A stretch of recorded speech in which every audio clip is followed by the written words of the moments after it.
Chers concitoyens, bonjour. Dès aujourd'hui, le 11e arrondissement de Paris comptera une rue Maurice Audin. Et c'est en un jour particulier que nous l'inaugurons, puisque le 19 mars est aussi synonyme de journée nationale du souvenir et du recueillement à la mémoire des victimes civiles et militaires de la guerre d'Algérie et des combats en Tunisie et au Maroc. Il y a donc 59 ans jour pour jour, le cessez-le-feu mettant fin au conflit sanglant était prononcé. Ce jour-là, même si les coups cessent d'être tirés, certains combats sont loin d'être achevés, même si le principal étant que l'indépendance de l'Algérie sera déclarée quelques mois plus tard. Ces combats inachevés sont à l'image de la famille de Maurice Audin. Le soir du 11 juin 1957, le jeune mathématicien militant de l'Algérie indépendante est arrêté à son domicile par des parachutistes français. Son épouse Josette, ainsi que ses 3 jeunes enfants, présents avec nous aujourd'hui, ne le reverront plus jamais. Mais qu'advient-il pu lui arriver? C'est la question qui taraude sa famille. Les généraux leur répondent qu'il s'est évadé, mais son épouse, elle, est convaincue que son mari n'avait aucune raison de commettre cet acte. Elle doit découvrir la vérité. Et elle y aura consacré toute sa vie, jusqu'à ce qu'elle quitte ce monde l'année dernière. L'inauguration de cette rue est aussi un hommage au combat qu'elle a mené pour rendre justice à son mari.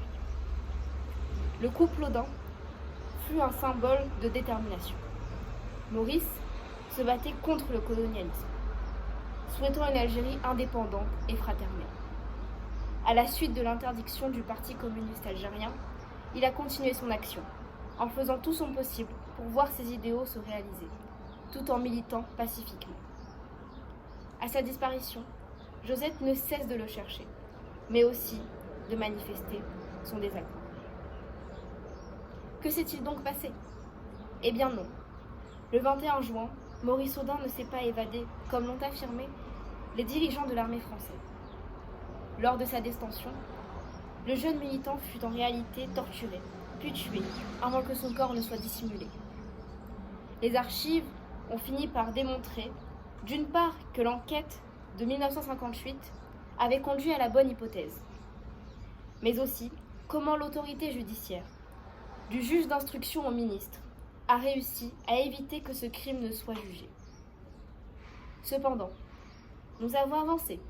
En 2018, notre président Emmanuel Macron a reconnu la torture et l'assassinat de Maurice Audin par l'armée française, rendu uniquement possible par le système arrestation-détention.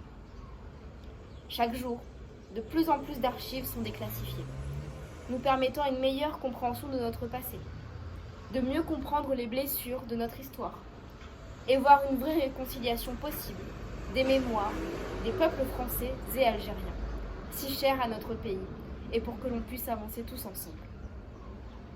C'est pour toutes ces raisons qu'il semblait si important pour notre municipalité de baptiser une rue au nom de Maurice Audin, en mémoire de son combat légitime. Je laisse désormais la parole à son fils Pierre Audin.